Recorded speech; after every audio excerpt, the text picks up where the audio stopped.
Baik, Ibu Bapak, saudara-saudari yang saya kasih, para suster, juga kelompok LPF yang baik, saya mendapat giliran malam hari ini dan besok untuk memberikan renungan sekaligus pengajaran kepada kita semua, berbagi pengalaman rohani tentang penderitaan pada Kristus dan juga penderitaan yang dialami oleh Bunda Maria. Saya seperti biasa ya menyiapkan bahan, saya tampilkan paling kurang tidak monoton ya, tapi semua bisa mengikutinya dengan baik.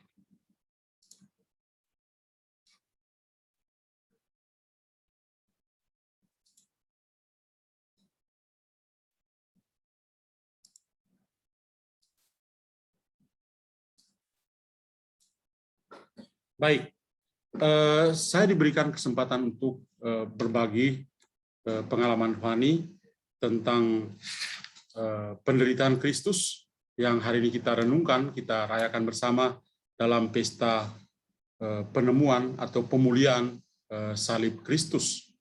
Judulnya adalah In Cruce Salus. Pada salib ada keselamatan. Maka saya coba untuk mengundang kita untuk melihat gambar yang sederhana ini.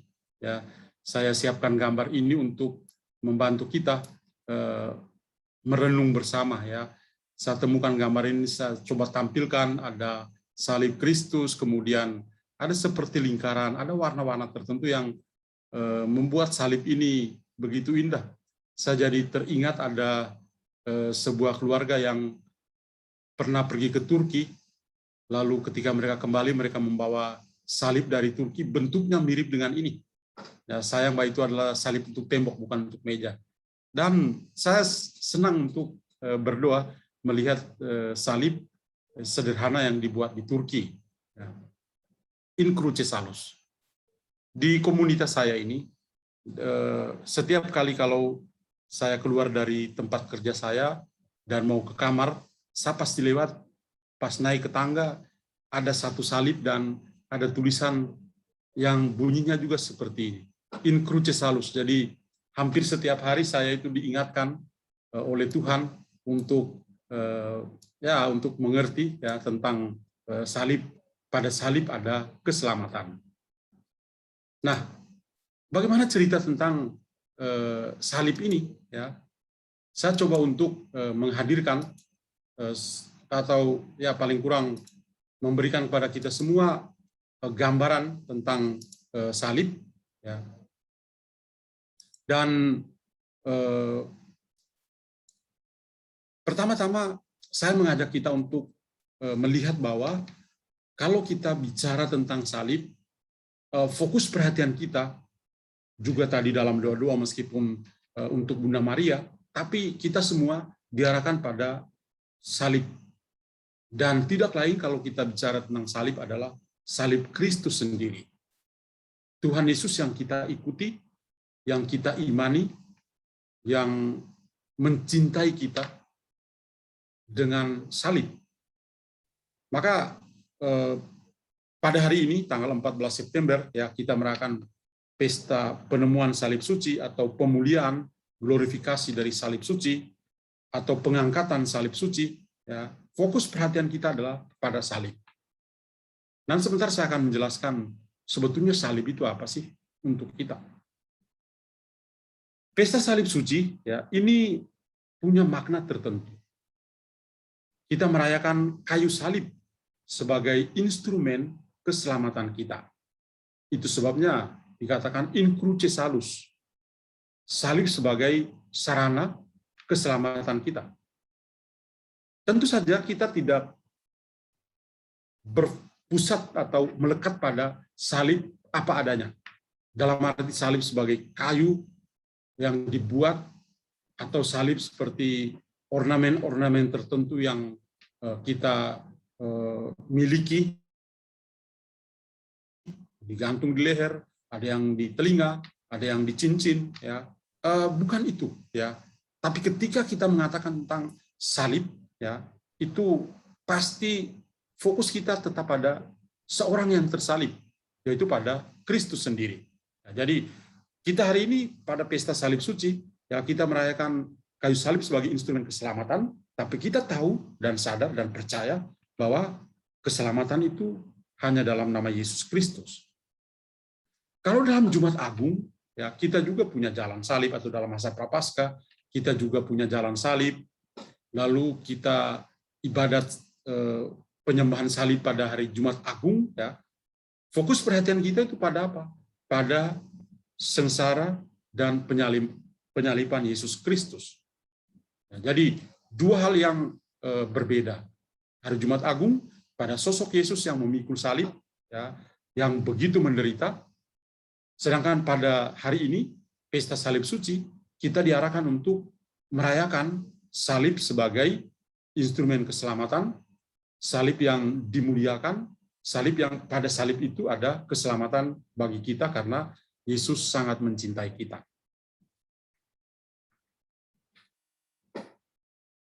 Bagaimana ya bisa muncul pesta salib suci dalam gereja Katolik, ya, dan juga dalam gereja Ortodoks, juga gereja-gereja reformasi, terutama gereja Lutheran.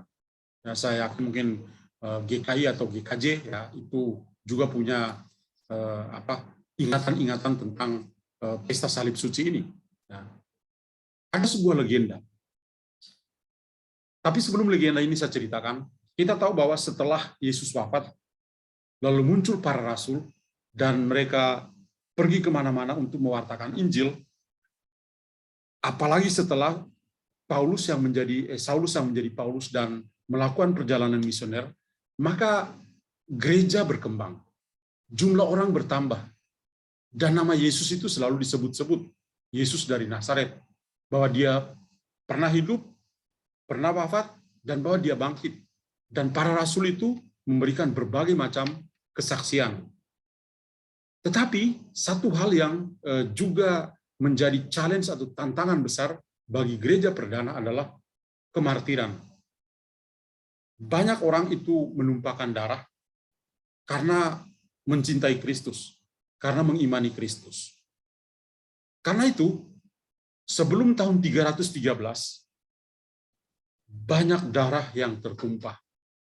Sampai-sampai seorang bapak gereja, namanya Tertullianus, dia mengatakan bahwa darah para martir itu adalah benih yang subur bagi iman Kristiani. Darah para martir itu benih untuk iman Kristiani. Ini membuat kita mengingat apa yang dikatakan oleh Yesus dengan satu perumpamaan, kalau biji gandum jatuh ke dalam tanah dan tidak mati, maka tidak akan menghasilkan kehidupan. Tapi ketika dia mati, dia akan muncul ya benih yang baru. Ya. Yesus juga seperti itu. Dia wafat sebagai martir agung, maka para pengikut-pengikutnya itu banyak yang menumpahkan darah. Dan Tertullianus, seorang bapak gereja, mengatakan itu adalah benih iman Kristiani. Dan itu kita semua pasti yakin bahwa darah para martir itu yang membuat iman Kristiani itu menjadi semakin subur. Ya. Dan itu terjadi sampai saat ini. Kenapa gereja itu masih tetap ada? Karena dibangun di atas darah ya dari para martir juga. Dan tahun 313 keluarlah satu peraturan, Edik Milano namanya, dan peraturan itu mengatakan bahwa agama Kristen itu menjadi agama resmi untuk kerajaan Romawi. Maka ini sebuah kemenangan yang besar. Bayangkan dari Yesus wafat sampai tahun 313, ya itu sekitar abad keempat, itu baru ya gereja itu merdeka. Ya. Dan apa yang terjadi? Pemimpin-pemimpin Romawi yang saat itu, ya tadinya seperti Kaisar Diocletianus yang juga terkenal sangat kejam, ya semuanya sudah lewat. Maka muncul seorang kaisar yang baru, namanya Konstantinus Agung. Dan Konstantinus Agung ini punya ibu yang saleh, yang menerima Kristus, namanya Helena. dia minta kepada anaknya untuk bisa pergi berziarah ke Tanah Suci, ke Yerusalem. Dan ketika dia tiba di Tanah Suci, di Yerusalem, dia lalu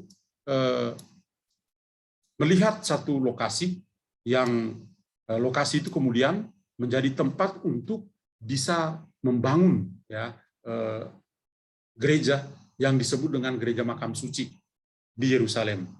Nah, apa yang terjadi? Yang terjadi adalah bahwa dalam proses penggalian untuk membangun Gereja Makam Suci, ternyata mereka temukan 3 buah salib. Bayangkan ini abad yang keempat ya, tapi menurut legenda itu mengatakan bahwa ketika Helena minta pada anaknya, Kaisar Konstantinus Agung, dan menyiapkan lokasi untuk membangun Gereja Makam Suci di Yerusalem, dalam penggalian ditemukan 3 salib. Dan orang langsung berpikir bahwa wah ini pasti salib Yesus dan juga salib yang yang dipakai untuk menyalibkan 2 penjahat. Maka apa yang terjadi? Dalam legenda itu diceritakan bahwa pada saat itu ada seorang perempuan yang sedang sakit keras. Maka salah satu salib itu ketika menyentuh perempuan yang sakit keras itu, yang sekarat itu, dia langsung jadi sembuh. Maka orang berpikir, ya ini pasti salib yang dipakai untuk menyalibkan Kristus. Karena itu, apa yang dilakukan dengan potongan salib yang ditemukan di tempat itu?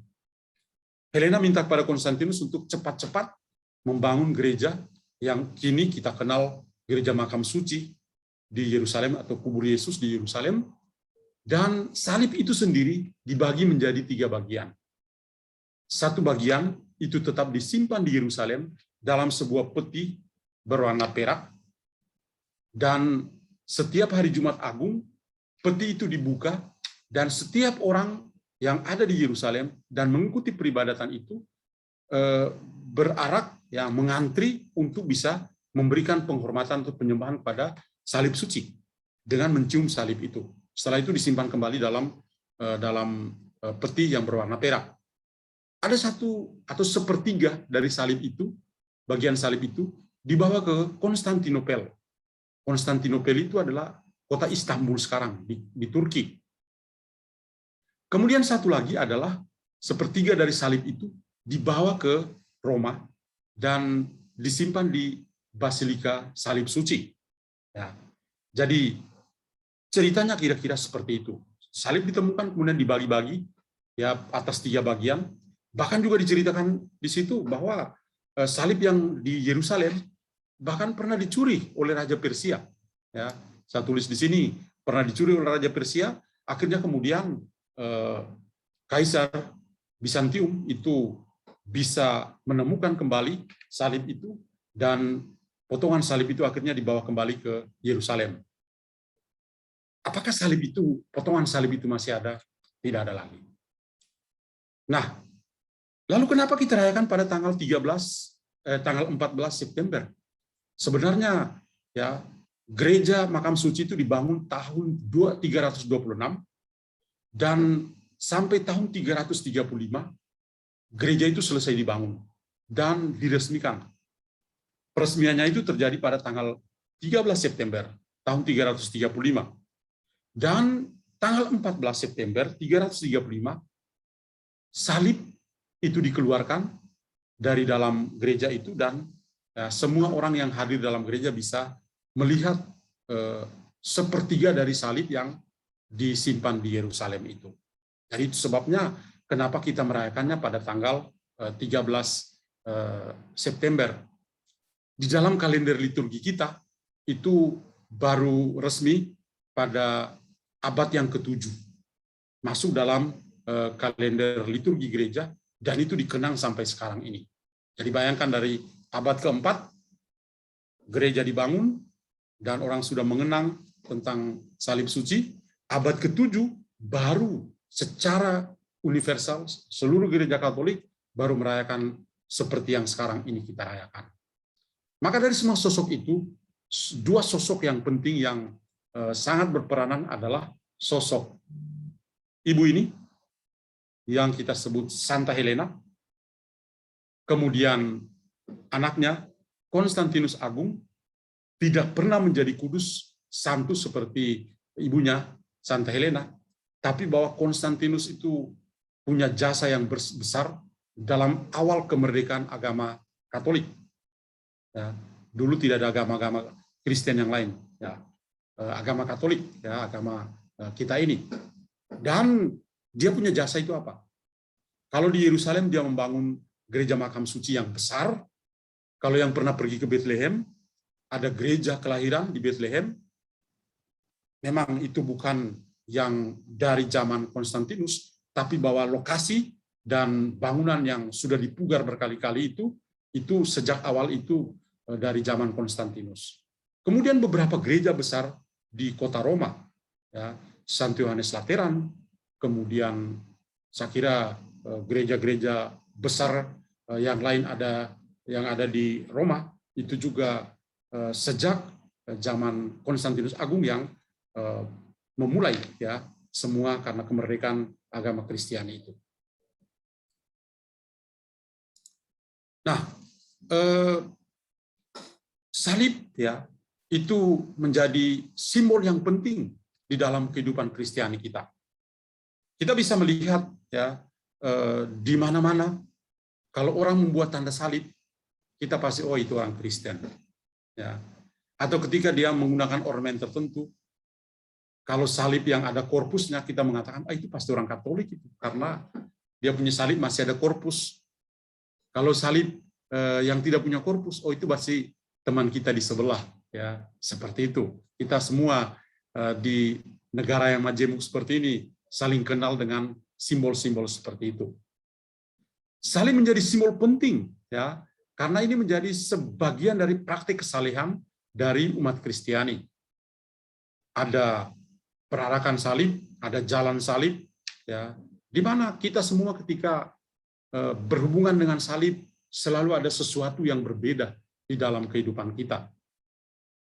Salib itu ditinggikan dan menjadi pusat, ya, kehidupan, ya, iman Kristiani kita. Simbol kemenangan. Ketika kita membuat tanda salib, ada banyak orang yang selalu mengatakan, mari kita membuat tanda kemenangan kita dengan tanda salib. Ya, jadi itu yang sering kita dengar dalam kehidupan kita. Nah, kalau tadi itu dari cerita yang berkembang, dari legenda tentang Santa Helena, kemudian berkembang sampai dalam liturgi gereja Katolik. Dan tentu saja di dalam liturgi gereja Katolik, kita tidak mengada-ada. Kita menemukan banyak teks dalam kitab suci tentang salib. Ya. Nah, saya akan berusaha untuk mengingatkan kita semua. Yang pertama adalah dalam kitab Perjanjian Lama, ya, satu teks yang cukup terkenal dan akhirnya menjadi sebuah teks liturgi kita adalah dalam kitab Bilangan bab 21 ayat 4-9. Umat Israel dalam perjalanan ke di padang gurun menuju ke tanah terjanji. Dan apa yang mereka alami di sana? Pengalaman jatuh dan bangun. Ketika mereka tiba sudah di sekitar Gunung Nebo, dari kejauhan mereka sudah melihat ada aliran sungai Yordan, tanah Kanaan itu sudah kelihatan. Tapi mereka masih bersungut-sungut juga. Mereka mengatakan kepada Musa begini, "Hai Musa, kamu tahu enggak, kalau di Mesir itu, kita itu duduk di depan kuali, dan ada ikan, ada bawang bombay, ada mentimun, ada bawang merah. Dan kita makan sampai kenyang. Anda membawa kita bertahun-tahun di padang gurun ini. Kita sudah muak, sudah bosan dengan makanan yang hambar yang diberikan dari langit." Komplain mereka kepada Tuhan melalui Musa. Dan apa yang dilakukan oleh Tuhan? Tuhan juga memberi kepada mereka sebuah pelajaran yang luar biasa. Dia memberi apa? Ular. Ular tedung. Ular tedung itu kobra. salah satu hewan di padang gurun yang kalau menggigit sekali itu mematikan. Dan banyak orang Israel itu meninggal dunia di situ karena digigit oleh ular kobra, padahal mereka sudah melihat tanah terjanji. Kenapa mereka mati? Karena mereka bersungut-sungut melawan Tuhan. Tuhan sudah kasih makan, mereka masih bersungut-sungut. Ya, benar-benar manusia. Ya, sudah dikasih hati mau jantung. Dan karena itu mereka akhirnya berpikir, wah, kita sudah jatuh dalam dosa ini. Kita harus bertobat. Pertobatannya seperti apa? Mereka datang pada Musa dan mereka katakan pada Musa, Musa, tolong berdoa kepada Tuhan. Kami ini sudah berdosa, supaya Tuhan bisa mengampuni kami. Maka Musa ketika mendengar mereka punya nada pertobatan seperti itu, dia lalu berdoa kepada Tuhan, Tuhan, saudara-saudara saya ini sudah berdosa, banyak yang sudah meninggal dunia. Masa engkau membiarkan mereka untuk meninggal semua di sini sebelum masuk ke tanah terjanji? Akhirnya Tuhan mengatakan kepada Musa, ayo Musa, tenang aja, ya. Saya mendengar doamu.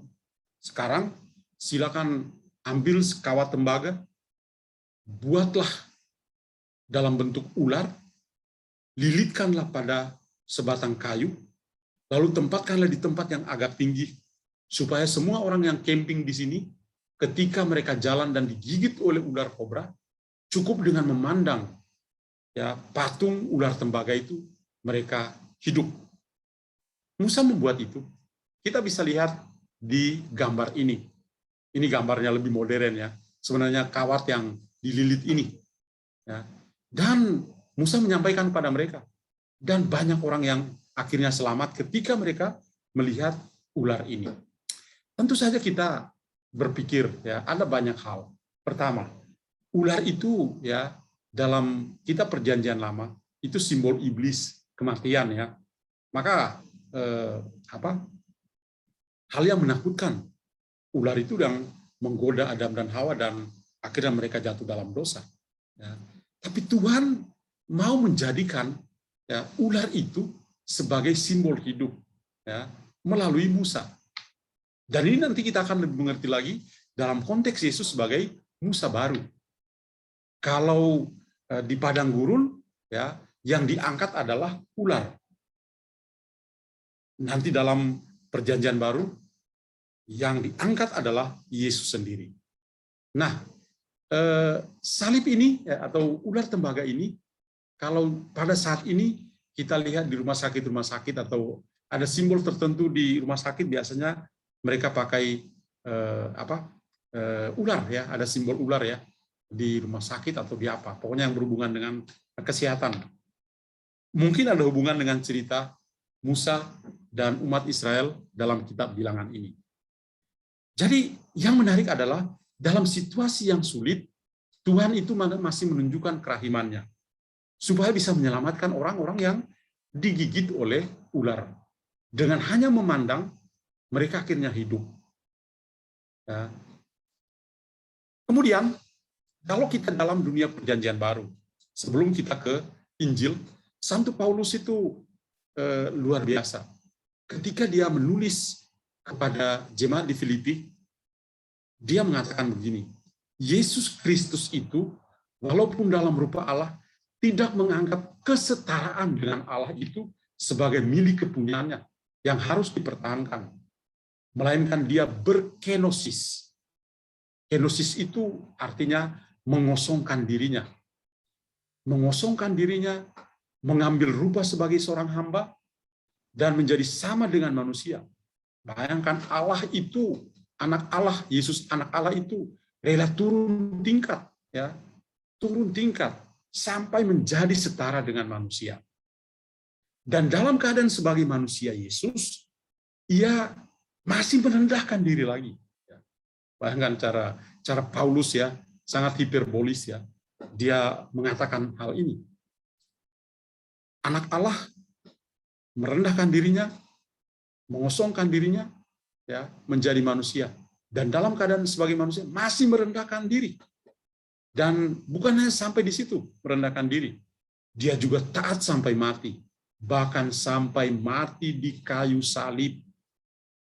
Itulah sebabnya Allah sangat meninggikan dia dan mengaruniakan kepadanya nama di atas segala nama, supaya dalam nama Yesus bertekuk lututlah segala yang ada di langit dan yang ada di atas bumi dan yang ada di bawah bumi, dan segala lidah mengaku Yesus Kristus adalah Tuhan. Jesus Christ is the Lord.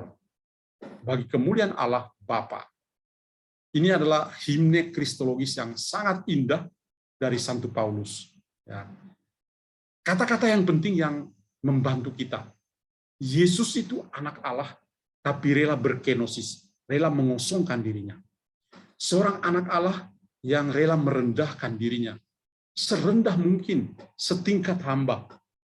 Bahkan dia mati di kayu salib. Salib menjadi pilihan. Mari kita saksikan gambar ini. Saya memilih gambar ini yang kalau kita lihat menakutkan kita, ya. Tetapi pada saliblah ya keselamatan kita. In cruce salus. Ya, tangan sang penebus dengan kepala berduri, dengan tangan yang berdarah-darah. Ya, inilah pengosongan diri Yesus. Inilah kerendahan hatinya. Ya, inilah ketaatannya. Inilah kematian yang tragis di salib. Dan justru dalam situasi seperti ini, menurut Paulus, Allah sangat meninggikan dia. Di balik penderitaan ada kemenangan. Lalu dalam Injil Yohanes, ya, satu teks dari banyak teks yang ada adalah dalam dialog antara Yesus dan Nikodemus di bagian-bagian awal Injil Yohanes, di mana Tuhan Yesus ketika bicara dengan Nikodemus, seorang pintar, orang Yahudi, ya, dia juga berbicara tentang dirinya, bahwa anak manusia itu akan ditinggikan. Dia pernah di surga dan pernah turun, dan dia akan naik.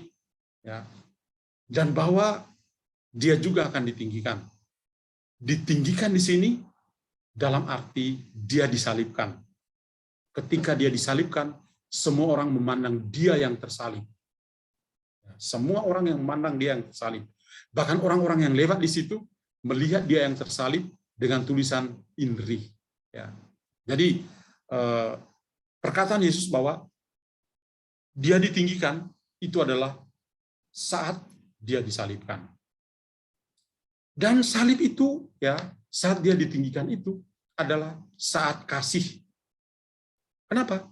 Karena dia mengatakan dalam Yohanes 3:16, karena begitu besar kasih Allah akan dunia ini, sehingga ia telah mengaruniakan anaknya yang tunggal, supaya setiap orang yang percaya kepadanya tidak binasa, melainkan beroleh hidup yang kekal. Salib, lalu kita pahami, bukan hanya sebuah kayu yang kasar, tapi salib menjadi tanda kasih. Nah, bagaimana salib dengan kehidupan kita? In cruce salus. Tadi pagi ketika saya merayakan misa, saya tertarik dengan kalimat-kalimat atau ekspresi dari doa privasi pada pesta salib suci ini. Di mana di sana dikatakan ya, dengan sebuah analogi yang sangat bagus. Pada pohon salib, engkau mendasarkan keselamatan manusia. Dari pohon Firdaus, datanglah kematian. Dari pohon salib, bangkitlah kehidupan. Dan yang dulu menang di pohon Firdaus, kini dikalahkan di pohon salib oleh Kristus Tuhan. Ini bahasa yang sangat indah. Kita jadi ingat Adam dan Hawa. Tuhan sudah sampaikan kepada mereka, dari semua pohon di Firdaus ini, you boleh makan, kecuali yang itu, pohon pengetahuan. Tapi mereka digoda oleh ular, simbol iblis, dan mereka jatuh. Dan konsekuensi kejatuhan mereka adalah kematian.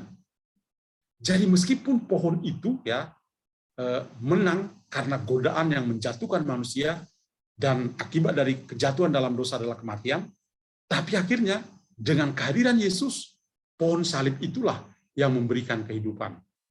Maka di sini dibuat ya antara Adam lama dan Adam baru. Yesus adalah Adam baru, sering diumpamakan seperti itu. Dan kedua-duanya punya relasi dengan pohon pada pohon salib, Allah mendasarkan keselamatan bagi kita sebagai manusia. Dari pohon Firdaus ada kematian. Kenapa? Buahnya dimakan, mereka jatuh dalam dosa, konsekuensinya adalah kematian. Tapi dari pohon salib, bangkitlah kehidupan. Kristus tersalib, ketika dia bangkit dengan mulia, lalu yang ada adalah kehidupan. Santo Paulus mengatakan, ya, jika kita mati dengan dia, kita akan hidup dengan dia. Atau dalam suratnya kepada jemaat di Roma, dan orang-orang yang mati dan dibangkitkan bersama Kristus akan hidup hanya bagi Tuhan. Maka tepat sekali ekspresi yang berbau Santo Paulus ini. Ya, salib, pada pohon salib bangkitlah kehidupan. Dan yang dulu menang di pohon Firdaus karena bisa menggoda dan menjatuhkan, kini dikalahkan di pohon salib oleh Kristus. Maut itu dikalahkan, iblis itu dihancurkan karena pohon salibnya Yesus Kristus. Jadi ekspresi yang diungkapkan dalam prefasi suci dalam Pranikaristis tadi pagi, saya sampai sambil mendoakannya, saya luar biasa ekspresi ini ya. Saya mesti tuliskan kembali untuk malam ini dan saya bagikan malam ini. Simbol kasih, suatu saat saya mendapat sebuah kutipan yang indah ini. Simbol kasih yang agung bukanlah hati, melainkan salib.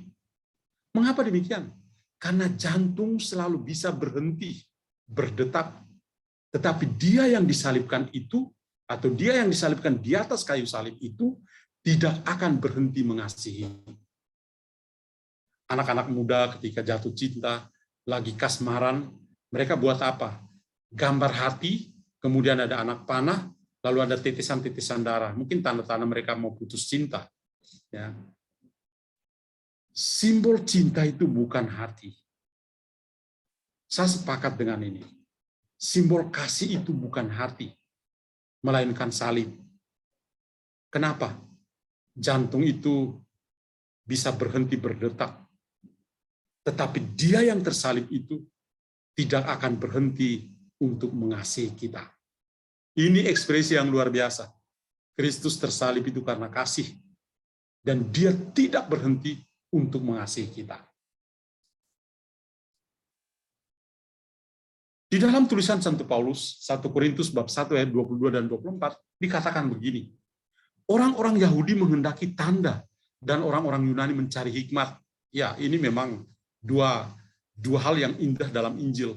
Orang-orang Yahudi suka minta tanda pada Yesus, dan Yesus mengatakan, hanya ada satu tanda, yaitu tanda Nabi Yunus. Orang-orang Yunani itu pintar, dengan filsafat mereka mencari hikmat. Tetapi Paulus dan teman-temannya mengatakan, kami memberitakan Kristus yang disalibkan. Yang mana salib bagi orang-orang Yahudi adalah suatu skandal, suatu batu sandungan. Dan orang-orang bukan Yahudi, suatu kebodohan. Orang-orang Yunani tentu saja yang mencari hikmat. Tetapi untuk mereka yang dipanggil, baik orang Yahudi maupun orang bukan Yahudi, Kristus adalah kekuatan Allah dan hikmat Allah. That's our life. Itu adalah kita. Ya. Kristus adalah kekuatan Allah dan hikmat Allah. Paulus mau sampaikan kepada orang Korintus sesuatu yang sangat jelas. Mereka adalah orang Yahudi, dan di antara mereka ada juga orang Yunani. Tapi bahwa mereka sudah menerima Kristus, maka yang paling penting bagi mereka adalah Kristus adalah kekuatan Allah dan hikmat Allah. Ini yang kita pegang juga dalam kehidupan kita. Atau ketika kita jalan salib, apa yang kita selalu omongkan? Kita mengatakan, sebab dengan salib sucimu, engkau telah menebus dunia. Sambil kita berlutut. Kita berlutut untuk menyembah salib. Kenapa? In cruce salus. Pada salib ada keselamatan. Lagi-lagi saya mau mengatakan, bukan pada kayu, tapi dia yang tersalib itulah yang memberikan keselamatan. Karena Santo Lukas dalam kisah para rasul ya mengatakan bahwa keselamatan hanya dalam nama Yehosua, Yesus Kristus. Santo Paulus dalam Galatia bab 6 ayat 14 dia katakan, tetapi aku sekali-kali tidak mau bermegah selain dalam salib Tuhan Yesus Kristus, sebab olehnya dunia telah disalibkan bagiku dan aku bagi dunia. ini juga sangat indah. Ya. Paulus tidak berteori, tapi Paulus berbicara dari pengalaman hidupnya. Dia tersalib ya dalam perjalanan misionernya, tapi justru salib Kristus itu yang membuat dia menjadi kuat untuk terus-menerus mewartakan Injil. Kemudian Santo Fransiskus dari Sales, dia katakan salib yang ia kirimkan kepada kita telah ia pertimbangkan dengan matanya yang serba tahu, dipahami dengan pikiran ilahinya, diuji dengan keadilannya yang bijaksana, diingatkannya dengan tangannya penuh kasih, dan menimbang dengan tangannya sendiri. Ya. Dan kemudian mengirimkannya kepadamu dari surga. Salam istimewa dari Tuhan untukmu, sedekah kasih Allah yang Maha Penyayang. Salib itu seperti sedekah, ya, hadiah istimewa dari surga bagi setiap orang. Dan Santo Antonius Padua, seorang santo, saya kutip orang-orang kudus yang familiar dengan LPF ini. Santo Antonius Padua, apa yang dia katakan tentang salib? Orang Kristen harus bersandar pada salib Kristus, sama seperti para musafir bersandar pada tongkat ketika mereka memulai perjalanan yang panjang. Pesiaran hidup kita itu menjadi kuat kalau kita bersandar pada salib Kristus. Santo Paulus tadi mengatakan salib adalah kemegahanku. Aku bermegah dalam salib Kristus. Dan Antonius Padua melanjutkan, mereka harus memiliki sengsara Kristus yang tertanam di dalam pikiran dan hati kita. Karena hanya darinya kita dapat memperoleh kedamaian, rahmat, dan kebenaran. Anda menjadi orang Kristen? Ya, silakan pikul salibmu. Itulah kekristenan kita. Ya. Salib itu tertanam di dalam pikiran, di dalam hati kita. Karena hanya dari salib Kristus kita memperoleh rasa damai dalam hati kita, rahmat dan juga kebenaran. Indah sekali ekspresi dari Santo Antonius Padua yang punya hobi mengikuti novena Santo Antonius Padua. Malam ini saya tunjukkan ini, silakan dihafal. Lalu apa yang harus kita lakukan? Yang pertama, saya kutip Lukas 9:23, pesan Yesus kepada kita. Setiap orang yang mau mengikuti aku, ia harus menyangkal dirinya, memikul salibnya setiap hari, dan mengikuti aku. Anda pengikut Kristus, silakan pikulah salibmu. Orang yang mau mengikuti aku harus berkenosis, harus mengosongkan dirinya, harus menyangkal dirinya, melupakan dirinya, siap untuk memikul salibnya, pengalaman-pengalaman yang keras dalam hidupnya, siap untuk memikulnya, menghayatinya, setiap hari, ya, setiap hari, dan mengikuti Yesus. Itu orang Kristen. Orang Kristen itu artinya apa? Bukan orang Kristen Protestan, bukan. Kristen artinya the little Christ, Kristus yang kecil. Kita ini adalah Kristus yang kecil yang sedang merenung tentang salib Kristus. Yang kedua, kita berusaha untuk bisa memahami yang namanya tanda salib. Banyak kali kita ini orang Katolik, tapi tidak tahu buat tanda salib. Salib itu coba kita lihat di gambar ini, benar-benar salib ini. Ada yang ke bawah itu cukup panjang, dan yang ke sana pasti lebih pendek. Kadang-kadang ketika kita membuat tanda salib, itu memalukan. Mungkin lagi lapar, ya, lalu membuat tanda salib yang seperti ini, saya ini. Dalam nama apa? Kok tanda salibnya seperti itu? Ya, nggak ada tanda salib yang begitu. Ya. Tanda salib yang benar adalah ya di kening, di dahi, dalam nama Bapa. Kenapa? Sambil meletakkan tangan di dahi, kita menyebut nama Bapa. Karena Bapa itu yang punya rencana, punya kehendak, menciptakan segala sesuatu. Ya. Bapa yang punya kehendak. Kemudian dari dahi atau dari kening ini, lalu ke perut kita. Guru agama saya dulu justru ketika mau komuni pertama dia mengatakan, silakan kamu pegang di mana pusarmu. Ya, kami masih kecil-kecil pegang pusar. Lalu dia bilang, coba masukkan jarimu dalam pusar. Lalu kita bilang, aduh, kita mau pipis. Itu. Kenapa ketika itu kita sebut putra? Karena Yesus adalah sumber kehidupan. Waduh, guru agama jadul memang punya katekismus gayanya seperti itu ya. Sampai pegang pusar segalanya. Dan kita pegang, sakit juga ya. Kenapa kita letakkan tangan kita di perut kita? Ya. Karena di sana ada hati. Hati bagi orang Yahudi adalah simbol kasih, totalitas kehidupan. Dan ketika kita merenung tentang Yesus adalah kasih Bapa.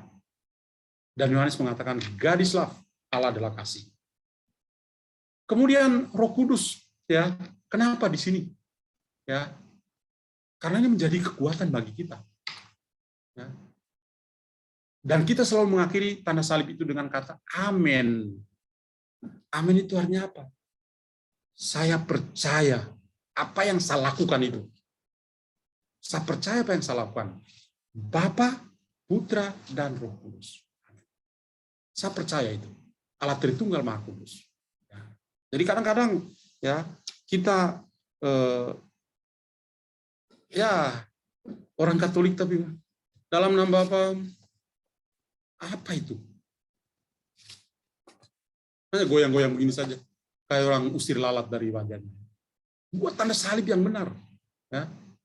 Kalau orang-orang Ortodoks, ya, orang-orang Ortodoks itu punya posisi tangan seperti ini. 3 ini menjadi 1, kemudian ada 2 yang terpisah. Kenapa? Bagi mereka ada Tritunggal Maha Kudus, 3 jari ini menjadi 1, simbol Trinitas, dan 2 ini menunjukkan apa? Yesus itu sungguh-sungguh Allah dan sungguh-sungguh manusia. Ya, maka mereka punya romo-romo. Kalau kami kan kasih berkat kan tangannya begini, 5 jari begini. Kalau orang-orang Ortodoks memberi berkat, romo-romo Ortodoks itu, ya, posisi tangannya begini. Nah, ya. Trinitas, Bapa, Putra, dan Roh Kudus, dan yang kita imani, Yesus sungguh Allah dan sungguh manusia. Ada hal-hal yang sangat indah, ya. Dari sekali lagi membuat tanda salib yang benar. Orang tua silakan buat tanda salib yang baik, yang benar supaya anak-anak bisa belajar. Kalau orang tua salah membuat tanda salib, anak-anak tidak belajar apa-apa. Ya. Jadi Bapa, Putra ada di perut, dekat dengan jantung kita, dekat dengan hati kita, simbol kasih, dan di lengan kita sebagai simbol kekuatan itu adalah dari Roh Kudus, dan kita mengatakan amin. Amin berarti I believe, saya percaya ya apa yang saya doakan.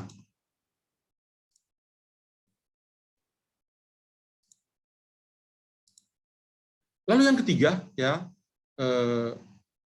adalah kita memahami makna salib.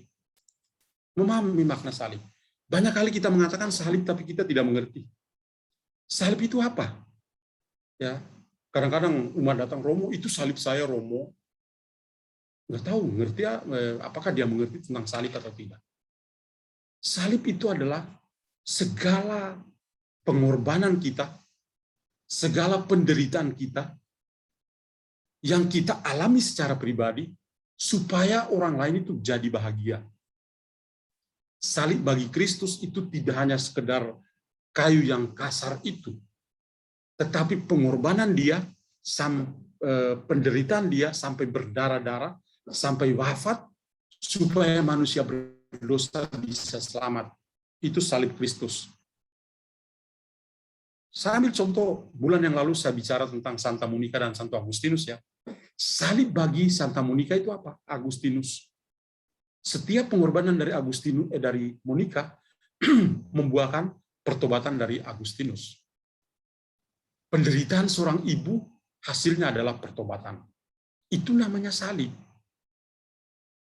Jadi apa yang kita alami, pengorbanan-pengorbanan kita, dan punya dampak yang positif, transformasi atau perubahan radikal dalam kehidupan orang lain, dia menjadi lebih baik lagi, itu adalah salib. Kalau tidak seperti itu bukan salib. Itu kesombongan rohani. Dan kadang-kadang ya orang mungkin mau sombong secara rohani dan berbicara tentang salib. Ya, seharusnya ketika kita menderita, saya menderita supaya dia jadi bahagia. Seorang ibu ya merasa bahwa itu salib ya, ketika dia berkorban dan anaknya sukses, anaknya berhasil. Seorang istri ya berkorban supaya suaminya bisa bertobat. Itu luar biasa, itu salib. Sebuah keluarga pernah saya melihat sebuah keluarga yang luar biasa. Suaminya itu hilang-hilang. Ya. Dan itu butuh waktu berapa tahun? 5 tahun berdoa terus sampai akhirnya suaminya bertobat. Itu baru salib. Ya. Salib bagi orang tua adalah ketika anak itu susah diatur, tapi dia berusaha supaya anak itu bisa diatur dan menjadi berhasil. Itu salib. Jadi singkatnya adalah salib adalah setiap pengalaman kehidupan kita, pengorbanan kita yang sangat keras, tapi membuat orang lain menjadi bahagia. Itu adalah kehidupan kita, itu adalah salib. Dan in cruce salus. Pada salib ada keselamatan. Pada salib yang kita alami itu ada kebahagiaan bagi orang lain. Tuhan memberkati kita semua. Amin.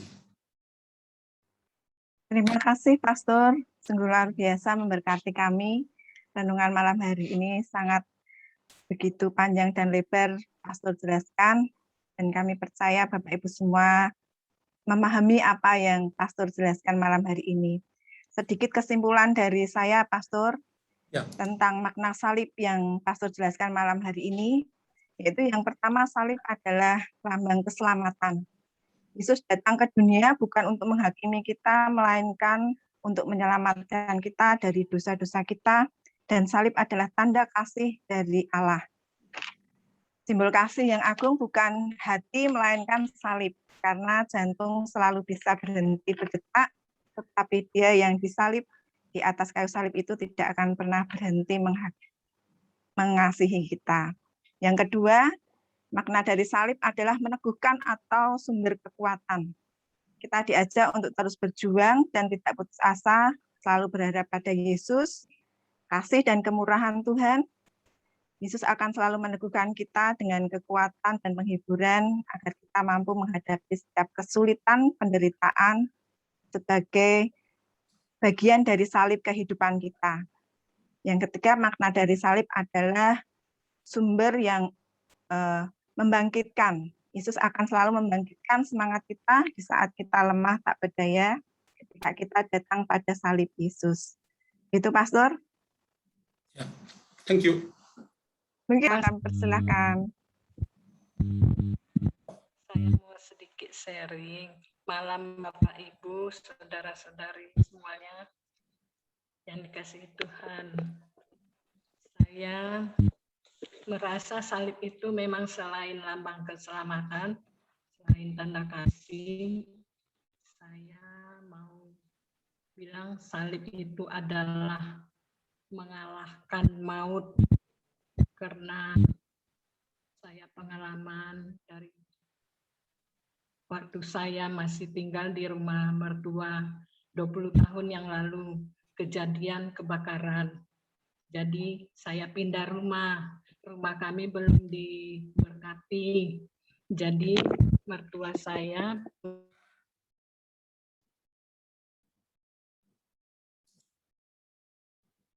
Sepertinya Madalena terlempar ya. Ya, karena Iya. terputus. Oh, mungkin ada Bapak Ibu yang lain terlebih dahulu yang akan memberikan sharing imannya atau bertanya pada pastor. Kami persilahkan. Mari Bapak Ibu saling berbagi, saling menguatkan.